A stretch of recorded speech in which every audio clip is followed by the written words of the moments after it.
오늘 수요예배 나오신 성도님들 사랑을 축복합니다. 더위가 한풀 꺾인 것 같았는데 갑자기 저번 주나 이번 주에 너무 덥더라고요. 정말 무더위 속에서 정말 건강 유의하시기를 바랍니다. 아사왕의 이야기가 저번 시간을 통해서 끝이 났습니다. 이제 그 아들 여호사밧에 대한 이야기를 해보고자 합니다. 여호사밧 왕은 아사 왕의 초기와 동일하게 여호와의 길을 걸어갔다고 성경은 평가하고 있습니다. 그리고 몇 안 되는 선한 왕 중에 한 명입니다. 아사 왕이 발병이 나서 죽고 여호사밧이 35세에 즉위를 했습니다. 여호사밧은 여호와의 길을 걸어갔습니다. 그랬기에 나라가 견고해졌고요, 또 국력이 강화되었습니다. 그렇다면 여호사밧이 여호와의 길로 걸어갈 수 있었던 이유와 그가 한 일은 무엇일까요? 오늘 여호사밧의 모습을 보며 본문을 통해 그것을 살펴보기를 원합니다. 우선 여호사밧의 여호와의 길로 걸어가기 위한 한 일을 먼저 살펴보겠습니다. 그는 오직 하나님께 구하며 그의 계명을 지키고 행하였기 때문입니다. 4절 말씀에 오직 그의 아버지의 하나님께 구하며 그의 계명을 행하고 이스라엘의 행위를 따르지 아니하였습니다. 여호사밧 왕이 하나님께 구하면서 다른 것을 구한 것이 아닙니다. 하나님을 구하면서도 다른 것을 구하는 왕이 있었고, 또 하나님을 구하지 않고 다른 것을 구하는 왕도 있었습니다. 하지만 여호사밧은 달랐습니다. 오직 하나님께만 구하며 그 계명을 지킨 것이죠. 그가 오직 하나님께만 구했다는 것을 그 모습에서 나오는데요, 그것은 그가 스스로 유다 왕을 강하게 하여 방어하였기 때문입니다. 우리 1절 말씀에 보면 아사의 아들 여호사밧이 대신하여 왕이 되어 스스로 강하여 이스라엘을 방어하되, 여호사밧은 남유다 스스로 강하게 하여 방어하였다고 하고 있습니다. 이것은 적극적인 의지나 추진력을 강조하는 표현인데, 그렇게 다른 나라를 의지하지 않고 스스로 힘으로 방어하였다고 합니다. 근데 이 스스로가 여호와 없이 했다는 의미가 아니라 다른 이방 나라에게 기대지 않고 여호와의 힘을 힘입어 유다 자체의 국력으로 방어하게 강하게 하였다는 의미입니다. 이스라엘이라고 표현한 것은 여호사밧이 통치 초기에 이미 온 이스라엘, 이 남유다라 북이스라엘 함께 온 이스라엘 이상을 품고 유다 왕국을 강화하는 정책을 펼쳤다고 보고 있습니다. 이렇게 여호사밧은 자기 나라의 일선 지방에 위치한 성읍들에 자기 군대를 주둔시켜 강화하였으며, 또 자기가 장악하고 있던 에비라임 지역 전보다 더 강력한 수비대를 구축했습니다. 요새화된 성읍에 군대 곧 수비대를 파견하여 주둔하게 한 것이죠. 그럼에도 불구하고 하나님께서는 이 여호사밧과 함께 하셨다고 말하고 있습니다. 그렇다는 것은 여호사밧의 행위가 하나님의 뜻에 부합하다는 것을, 맞다는 것을 보여주고 있는 거죠. 뿐만 아니라 그의 삶의 자세에 있어 그의 조상의 다윗 초기의 모습과 동일하게 하나님을 진실하고 흠없이 섬겼던 왕인 거죠. 그는 우선 자신부터 돌보았습니다. 자신부터 오직 하나님께 구하며 솔선수범으로 규례를, 이 계명을 지켰던 것이죠.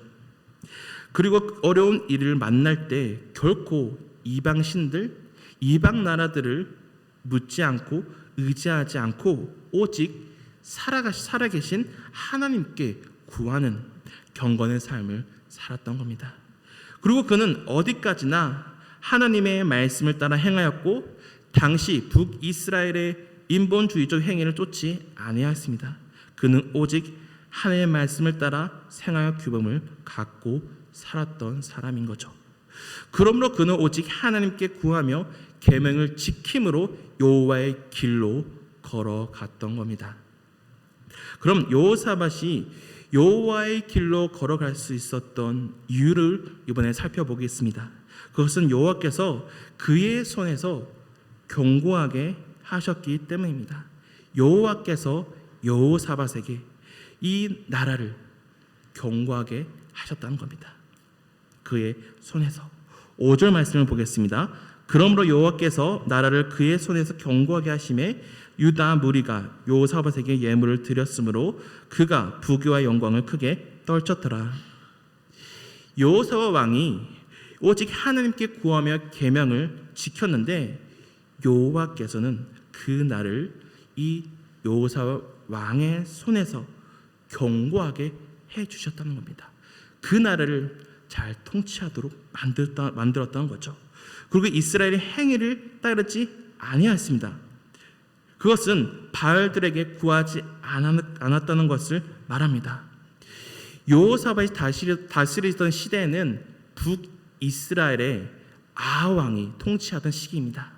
아하왕과 이세벨이 그 통치 아래 북왕국을 완전히 바알의 소굴로 만들어 버렸습니다. 하지만 여호사밧은 그것을 굴하지 않고 오직 하나님께만 구했습니다. 여호사밧의 행위가 이 북왕국의 행위와 비교되는 것은 당시 북왕국이 그만큼 그 바알들로 그 우상으로 창궐했다는 뜻인 거죠. 하지만 여호사밧은 또 이 북왕국과 교류하는 또 정책도 펼쳤습니다. 그럼에도 불구하고 여호사밧이 오직 하나님께만 구했다는 것은 참으로 놀랄만한 일이기도 합니다. 여호와에 대한 이러한 여호사밧의 헌신에 대한 보상으로 여호와는 나를 그 손에서 견고하게 하셨던 겁니다. 여호와께서 그에게 정치적인 용서를 선서하신 결과 여호사밧은 백성의 사랑까지 받았습니다. 백성이 왕에게 예물을 들고 옴으로써 여호사밧 왕은 부귀와 영광을 명예를 얻게 되었던 것이죠. 이러한 보상은 의로운 왕에게 주어진 하나님의 또 축복입니다. 하나님께 구하는 여호사밧, 그리고 그 여호사밧을 견고하게 붙들고 계신 하나님이십니다. 그것이 최강의 남유다로 거듭날 수 있는 가장 좋은 상황인 것이죠. 심지어 그가 아버지인 아사의 실수인 다른 나라와 손잡는 것도 하지 않고 오직 하나님께 구하여 스스로 강하게 하는 것은 하나님께 여호사밧과 함께하며 여호사밧에게 견고하게 하고 있음을 그 말씀을 통해서 보여주고 있는 점이죠. 그런 그가 바로 여호와의 길로 걸어가는 사람입니다. 그런 그가 견고하게 하는 하나님의 은혜를 받은 사람입니다. 그런 그를 하나님께서 견고하게 하셨지만 여호사밧은 거기에서 끝난 것이 아닙니다. 거기에서 머무는 것이 아니라 더 나아가 우상을 또 제거하였습니다. 6절 말씀을 보면 그가 전심으로 여호와의 길을 걸어 산당들과 아세라 목상들도 유다에서 제거하였더라. 여호사밧은 여호와의 은혜를 받고 더욱 여호와의 길을 걸어갔습니다. 여기서 전심으로 여호와의 길을 걸어라는 표현은 직역하면 그의 마음이 여호와의 길들 안에서 높아져서라는 뜻이 있습니다. 또 다른 뜻으로 용감하게라는 의미도 있는데요. 여호사밧이 여호와의 길들 안에서 그의 마음이 높아진 왕이라는 표현은 정말 독특한 표현입니다. 왜냐하면 이 표현은 보통 부정적인 의미로 많이 쓰였기 때문입니다. 교만한 상태에 이 부정적인 의미로 많이 쓰였습니다. 하지만 여호사밧에게만큼은 여호와를 잘 섬기고 그 길들에 있는 왕으로 지금 표현하고 있는 것이죠. 하나님의 뜻 안에서 나아가고 있다고 할 수 있습니다. 여호사밧이 이렇게 여호와의 길을 걸어갈 수 있는 이유는 그가 하나님의 계획 속에 들어가 있었고 여호와의 길들 안에 여호사밧이 있었기 때문이죠. 그리고 여호사밧이 그 길들 속에 하나님의 그 섭리 속에 있었던 이유는 그가 또 올바른 길로 걸어갔기 때문이기도 합니다. 그런 여호사밧은 앞에서 보았듯이 바알들을 찾지 않았고 또 산당과 아세라 목상들을 또 제거하였습니다. 이 우상을 제거한 것은 그 아버지인 아사였습니다. 그런데 또 지금 이렇게 다시 이 아세라랑 그 우상을 제거하고 있다는 것은, 상단들을 제거하고 있다는 것은 그 아버지의 마지막 말미에 여호와를 의지하지 않았던 그 시기에 그만큼 또 산당들과 아세라 목상이 더 성행해졌다는 것을 알 수가 있습니다.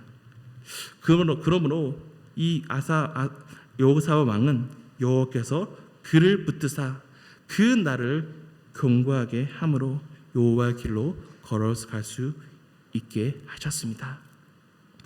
그런 여호사밧이 여호와 길로 가기 위해 또 한 일이 또 있습니다. 그것은 여호와의 율법을 기준으로 삼았습니다.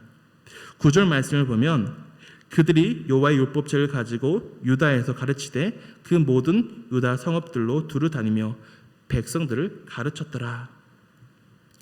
그렇게 우상까지 제거하고 다음으로 한 일은 여호와의 율법책을 백성들에게 가르치는 일이었습니다. 그래서 여호사밧은 고관들과 또 레위인들, 이 제사장들을 각 성읍들로 보내어 가르치게 명했습니다. 그는 즉위 3년 때 이 5방백을 유다 각 성에 배치하여서 교육 사업에 종사하게 했던 겁니다. 또 그들과 함께 9명의 레위인과 2명의 제사장을 보내어 방백들과 함께 성을 순회하면서 여호와의 율법을 가르치게 했던 것이죠. 이런 교육 사업은 여호사밧이 무엇에 기준을 두고 있는지 보여주는 바입니다. 여호와의 도를 행하는 적극적인 모습이었습니다. 그래서 그는 우상을 제거하여 백성들의 마음을 우상에서 떠나게 한 후에 그 마음에 여호와의 율법, 하나님의 말씀을 채워 넣었습니다. 레위인과 제사장들 직무상 선생이었는데 율법책을 가르치는 것은 그들의 의무였기 때문이죠. 그들은 여호와의 율법책을 가르쳤습니다. 여기서 여호와의 율법책은 모세 오경 그리고 즉 토라를 말합니다. 여호와의 율법책은 종교법이자 민법이었습니다. 하지만 그동안 남유다랑 또 이 이스라엘은 그것을 지키지 않았던 것이죠. 여호사밧은 이 엄숙한 순례에서 여호와의 율법책을 백성들에 새롭게 인식시킴으로 강조했습니다. 또한 이 율법책을 백성들에게 확신을 주었습니다. 그 확신은 즉 레위인과 제사장의 이 말은 그 사람에서 나온 것이 아니라 오직 하나님 주께로부터 받은 것을 그들에게 각인시키기 위해서입니다. 그래서 그 권위가 하나님께 있음을 백성들에게 믿게 하기 위해서였던 거죠. 여호사밧 자신도 계명을 지키며 살았듯이 백성들도 그렇게 살아야 함을 강조했습니다.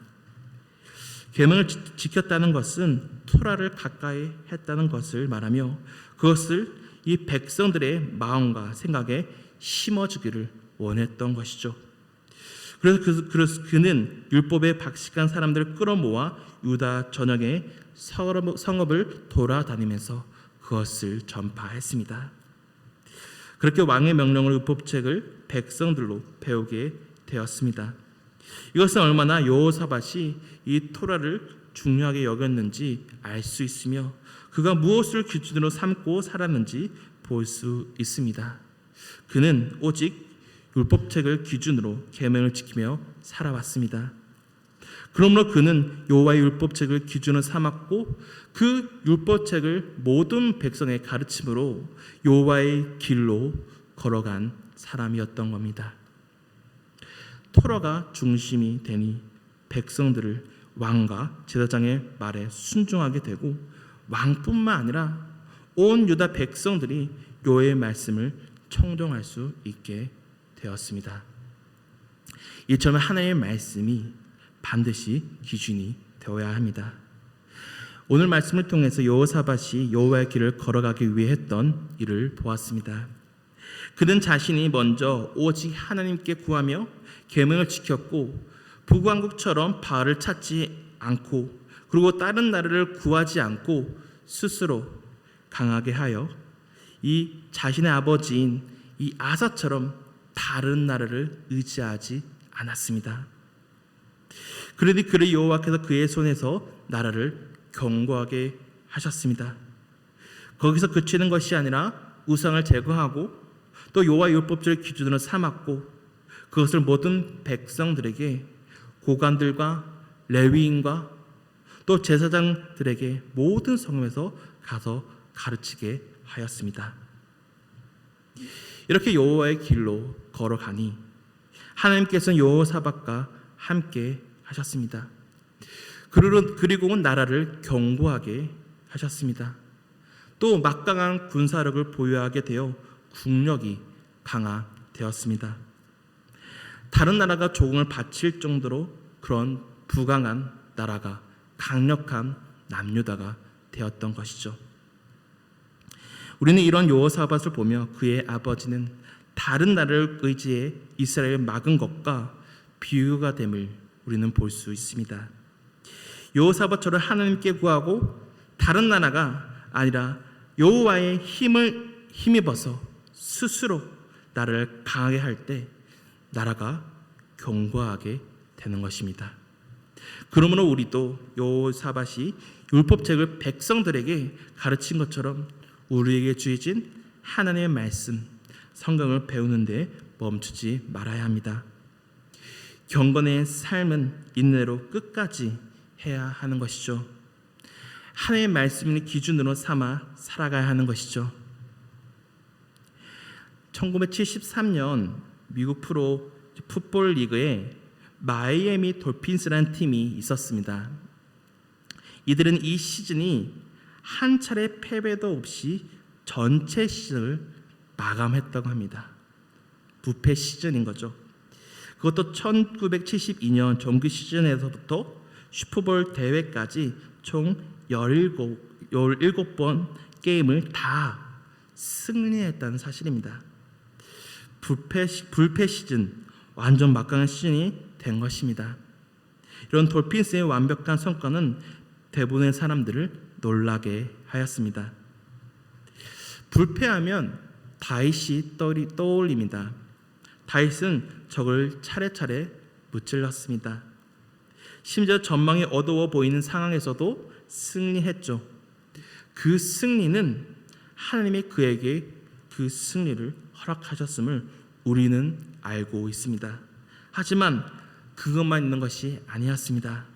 다윗은 하나님의 약속을 믿고 하나님을 찾았고 하나님을 의지하는 원칙과 기준을 지켰습니다.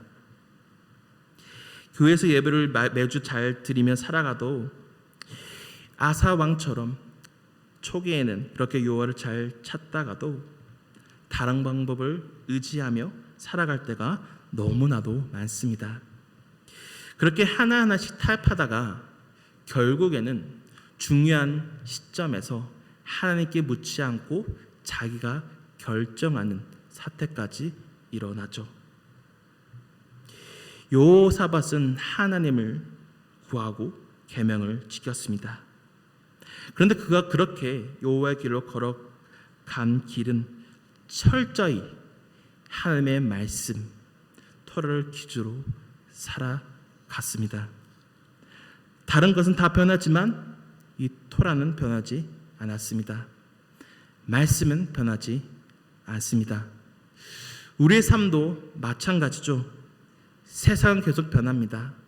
진리가 계속 바뀝니다.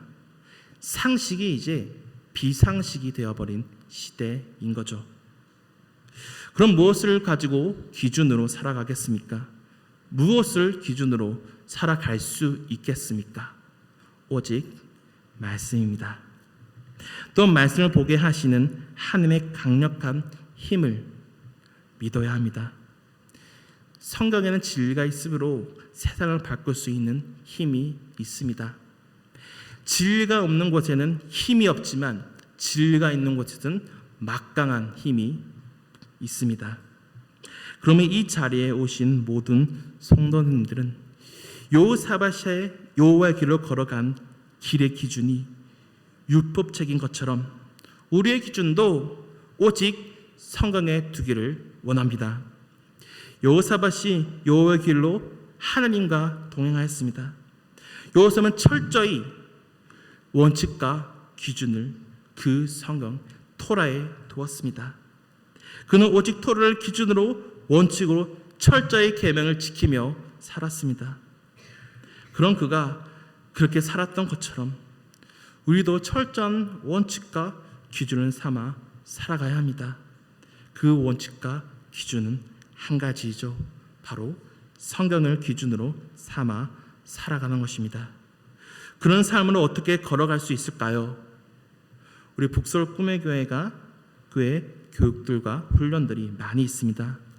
곧 있을 365 중보기도학교, 또 제자 양육 훈련, 또 목장에서도 말씀을 배우고 각 세미나로 각 훈련으로 이 말씀을 기준으로 가르칩니다. 그러므로 우리는 끊임없이 말씀을 배우는데 멈춰서는 안 됩니다. 그런데 어떻게 이 끊임없이 배우는 말씀을, 그런 건강한 삶을 매일 살아갈 수 있을까요?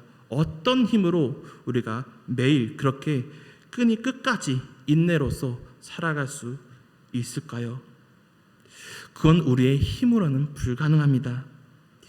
여호사밧을 여호와께서 견고하게 붙드셔서 그가 나라를 견고하게 세워진 것처럼 그가 여호와와 동행함으로 그가 여호와의 그 길들 안에 있으므로 그가 그렇게 이 나라를 견고하게 세운 것처럼 우리 또한 지키시고 견고하게 지키시고 계신 분이 계셔요. 지금 하나님의 말씀을 듣고 이 예배의 이 자리에 발걸음을 옮긴 이 자리로 걸어온 성도님들, 그 여호와의 길을 아주 잘 걸어가고 있으십니다. 그런데 그 걸음을 인도하시는 분이 계시죠. 바로 내 안에 계시는 성령님이십니다. 그리고 이 성경을 기준으로 말씀을 전하고 우리가 지금 이렇게 듣고 있습니다. 왜 그렇습니까? 우리가 왜 이 자리로 돌아올 수 있습니까? 우리에겐 아무런 힘과 의지가 없을 때가 너무나 많지만 어떻게 우리가 이 자리로 올 수 있게 되었습니까? 바로 내 안에 계시는 성령님이 함께하고 계시기 때문입니다. 그 성령님이 나를 이 자리로 불러 모으셨습니다. 끌고 오셨기 때문입니다. 그러니 성령님의 말씀을 기준으로 살아갈 수 있는 힘을 주십니다. 성령님이 말씀을 보게끔 우리의 마음을 움직이십니다. 내 안에 계신 성령님이 그 말씀을 듣게 하실 것이고 그것을 힘입어서 살아갈 수 있게 하실 것이고 오직 성경의 기준이 되게 하십니다. 그러니 내일부터 성령의 힘으로 살아갈 때 하나님께서 선하신 길로 인도하심을 믿으시기 바랍니다. 내 안에 성령을 힘입어서 또한 우리는 말씀을 기준으로 삼아 살아갈 때 언제나 우리를 견고하게 하나님을 붙드십니다. 그 힘을 믿고 살아가는 우리 성도님 되시기를 간절히 소망합니다. 우리가 찬송가 287장 찬송하겠습니다.